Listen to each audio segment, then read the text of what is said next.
কিছু নেতা বিভিন্ন জায়গায় দেখা যায় নিজের শক্তি বৃদ্ধি করার জন্য, নিজের ব্যক্তিগত বাহুবল বৃদ্ধি করার জন্য আওয়ামী লীগের কিছু সন্ত্রাসীদেরকে আশ্রয় দেয়, প্রশ্রয় দেয়।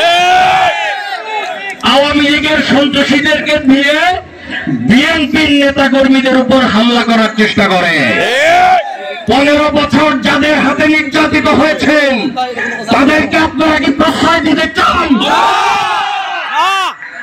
বিএনপির নেতা কর্মী সমর্থক ভোটাররা বাংলাদেশে বিএনপির নাম নিয়ে কেউ যদি আওয়ামী লীগের নেতা কর্মীদেরকে আশ্রয় প্রশ্রয় দেওয়ার চেষ্টা করেন, এটা মেনে নেবে না।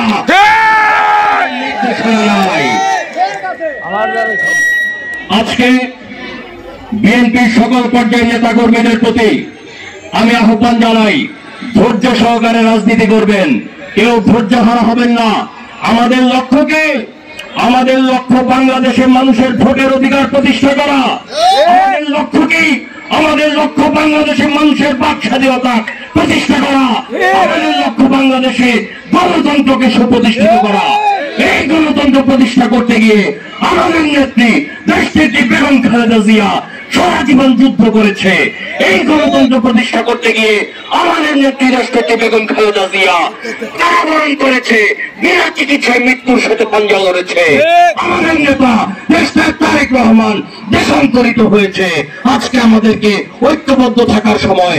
আপনারা সকল পর্যায়ের নেতা কর্মী আপনারা ঐক্যবদ্ধ থাকবেন, কঠিন ইস্পাত দিয়ে ঐক্যবদ্ধ থাকবেন। কোন অবস্থাতেই যাতে এই ঐক্যবদ্ধতাকে বিভক্ত করতে না পারে, নষ্ট করতে না পারে।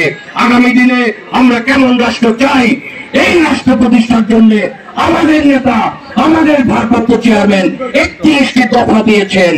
সেই 31 দফার মধ্যে কি আছে, কিভাবে আমরা আগামী দিনে রাষ্ট্র প্রতিষ্ঠা করতে চাই, সেই ব্যাপারে আমরা কালীহাতি উপজেলায় ইউনিয়নে আমরা প্রোগ্রাম করে 31 দফা সম্পর্কে আপনাদেরকে অবগত করব। আমাদের নেতা, আমাদের ভারপ্রাপ্ত চেয়ারম্যান জনাব তারেক রহমানের নির্দেশনা আপনারা অনুসরণ করবেন। আমারও বলি, জনগণের মন জয় করে রাজনীতি করতে হবে। যদি কেউ চাঁদাবাজি করেন, কেউ দখলবাজি করেন, কেউ সন্ত্রাস করেন, সেই দায় আমি নিব না, সেই দায় বিএনপিও নেবে না। কেউ নেতাদের, দায়িত্বশীল কোন নেতাদের নাম ভাঙিয়ে অপকর্ম করার চেষ্টা করবেন না। আমি কিন্তু দায় নিব না, দলও দায় নেবে না। আজকে ছাত্রদলের উদ্দেশ্যে বলি, ছাত্রদলকে অত্যন্ত সচেতন থাকতে হবে। ছাত্রদের মন জয় করে রাজনীতি করতে হবে। আপনারা যদি ছাত্রদল, তোমরা যদি কোন রকম অপকর্ম, কোন রকম র্যাগিং এর সাথে জড়িত হও, সেই দায় দল নেবে না। সচেতন থাকতে হবে, অত্যন্ত সচেতন ভাবে। তোমরাই আগামী দিনের ভবিষ্যৎ, আগামী দিনে এই দেশের নেতৃত্ব দেবে, এই জাতির নেতৃত্ব দিবে।